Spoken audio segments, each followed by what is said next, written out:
Hello, good morning to all.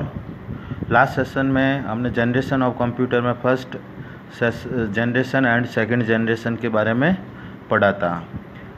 Today we are going to study about third, fourth and fifth generation. Fourth और fifth में ज़्यादा कोई difference नहीं है। Third generation 1964 से लगा के 1971 एंड फोर्थ जनरेशन 1972 से कुछ बुक में ऑनवर्ड्स भी लिखा हुआ है, नहीं तो 1982 से कुछ टेक्नोलॉजी चेंजेज हुई थी। फिफ्थ जनरेशन 1982 से अभी टिल स्टिल नाउ। ये अब फर्स्ट जनरेशन के बारे में, थर्ड जनरेशन के बारे में। थर्ड जनरेशन कब?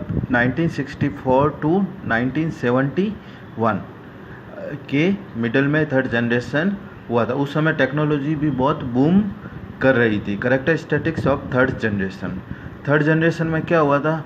Transistors were replaced by the integrated. Second generation में ट्रांजिस्टर था, जो मैंने लास्ट सेशन में आपको बताया था, लेकिन इसके थर्ड जनरेशन में क्या हुआ? ट्रांजिस्टर को रिप्लेस करके आईसी बनने लगे। आईसी क्या होता है? Integrated circuit. और सेकंड वाले में this computers used lesser power and generated lesser heat.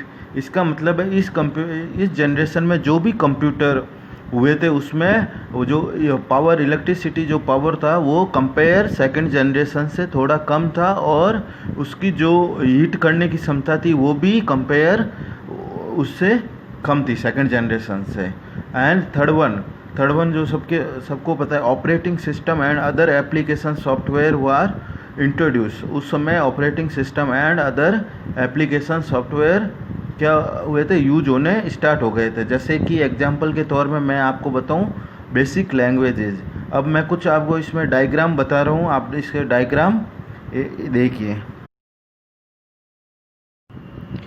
Next है fourth generation of computer.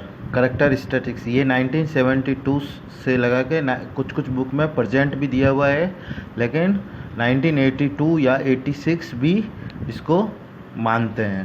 Characteristics of fourth generation. First point है लार्ज स्केल इंटीग्रेशन मतलब मल्टीपल कनेक्शन एक साथ हो, मतलब एक दूसरे से कनेक्शन होता है, उसको क्या बोलते हैं? Large scale. New technology allowed the integration of thousands and millions of transistors on a small silicon chip। जो ये ट्रांजिस्टर थे, उस बहुत सारे ट्रांजिस्टर मिला के इन्होंने क्या किया? मैनी ट्रांजिस्टर को इसको ऐड करके एक छोटी सी चिप बनाई, सिलिकॉन चिप का निर्माण किया। उस चिप को जो हम लोग कंप्यूटर में हो, कैलकुलेटर में हो, या कहीं पर भी एक ग्रीन कलर की चिप देखते हैं, उसको सिलिकॉन चिप्स बोलते हैं। इसके बारे में डायग्राम मैं आपको बताऊंगा। Second, high level language. इसके अंदर हाई लेवल लैंग्वेज भी इंट्रोड्यूस होने लग गई। हाई लेवल लैंग्वेज सबके सुना हुआ होगा, C and C++ language. And third one, इसके अंदर ऑपरेटिंग सिस्टम जो कि थर्ड जनरेशन में इंट्रोड्यूस हुआ था, लेकिन इसके अंदर अपडेट हुआ और नए नए सॉफ्टवेयर और विंडोज इंट्रोड्यूस हुई, जैसे कि MS-DOS और window.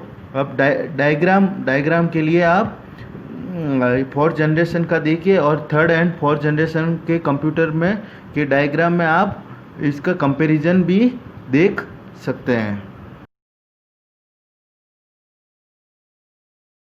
Last one and present one, fifth generation of computer is since from 1982 to present now. सबसे पहले क्या है? मोर रिलेबल, मतलब ये बहुत ही इजी वे है, और इसका साइज भी इस जनरेशन में बहुत छोटा हो गया। पहले जो कंप्यूटर थे फोर्थ जनरेशन के, जो बड़े बड़े कंप्यूटर होते थे, लेकिन अब जो मॉनिटर आने लगे वो बहुत ही स्लाइड और बहुत ही छोटे होते हैं। वर्क फास्टर, सेकंड वन क्या है? Work faster.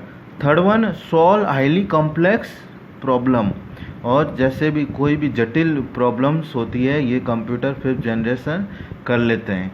और फोर्थ वन है CPU इम्प्रूवमेंट। CPU भी अच्छे न्यू टेक्नोलॉजी के इंट्रोड्यूस हुए। इसके अंदर आप कॉम्प्लेक्स प्रॉब्लम मतलब कि कंप्यूटर एज ए रोबोट भी काम कर सकते हैं। इसके कुछ डायग्राम मैं आपको बता रहा हूँ, आप इस डायग्राम देख के कंपेयर कर सकते हैं। और अब अपने कंप्यूटर का generation of computer first generation to fifth generation का ये इम्पोर्टेंट चैप्टर कंप्लीट हुआ। इसके डायग्राम आप फर्स्ट टू फिफ्थ जनरेशन अच्छे से देखिए। और आज के लिए इतना ही, और होमवर्क नोट कीजिए। Thank you.